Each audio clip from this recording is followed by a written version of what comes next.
E aí, beleza? Sou o Daniel da Vegan Cheese Lover e nesse canal eu te ajudo a fazer o melhor queijo vegetal que você já comeu com gosto de queijo. E a quantidade de probiótico que você coloca para fermentar o queijo vegetal, sim, é muito importante.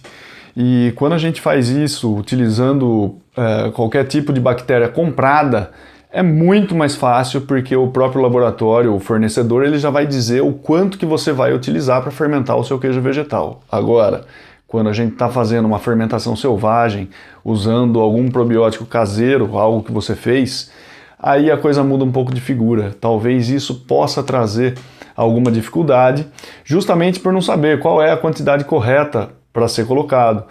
Porque o que está envolvido nisso é a quantidade de células que vão estar presentes ali no início da fermentação. Só que em casa jamais vamos saber quantas células a gente está colocando. Então a gente tem que acabar se guiando por outros pontos, outros parâmetros. E o principal deles vai ser o tempo de fermentação.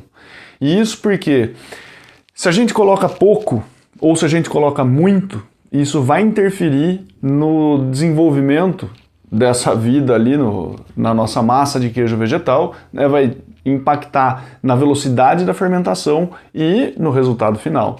Portanto, se a gente colocar pouco probiótico, essa fermentação ela vai ser mais arrastada, vai demorar um pouco mais para acontecer. E se a gente coloca muito probiótico, você vai perceber no final das contas um sabor que ele está um pouco descaracterizado, porque provavelmente ele vai carregar o sabor do probiótico. Isso pode ser bom, mas também pode ser que você não queira esse gosto e queira um gosto muito mais limpo de ácido lático. Né? Agora, qual que é esse tempo ideal para a fermentação acontecer? Normalmente, em 24 horas, isso daí é para estar pronto. Tá? Isso em temperatura ambiente que vamos colocar aí por volta dos 20, 25 graus Celsius. Em 24 horas acontece. Se de repente o seu queijo vegetal está indo até 36 horas para completar uma fermentação nessa temperatura, é um indicativo de que você está colocando pouco probiótico ou o seu probiótico ele já está com uma quantidade de células vivas mais baixa, ou seja, é um probiótico velho. Agora, se também, por outro lado, fermentou em 8 horas, por exemplo, isso é sinal de que você colocou muita coisa ali e você pode até perceber um certo estresse dessa fermentação, né? Um sabor um pouco desviante do que seria o padrão mais ou menos. Então, quanto que você vai colocar de probiótico? Olha só, mais ou menos essa quantidade aqui. Se você está trabalhando com um probiótico sólido, né, como é esse caso do chucrute, é colocar 1, 2 garfadas só e vai estar muito bem.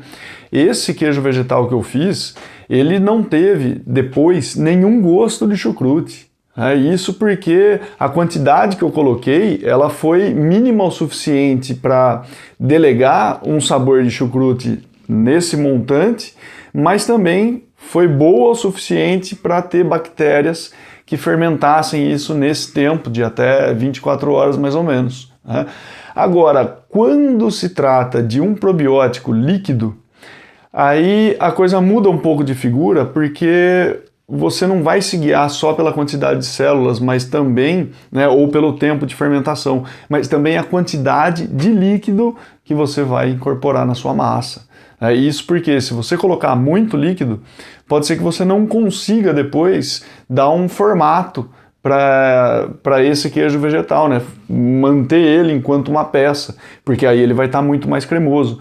Então a ideia é você colocar o mínimo de probiótico líquido que você consiga para triturar as castanhas e que você consiga dar uma consistência depois para isso.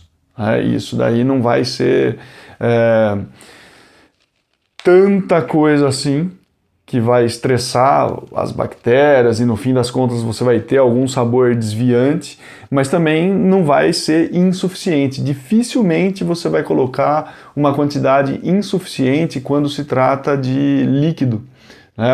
A maior dúvida ela pode surgir sim na quantidade de sólidos, né? No caso do chucrute, no caso de uma pimenta que foi previamente fermentada ou qualquer outro tipo de vegetal previamente fermentado que você vai usar ele como fonte de bactérias, né?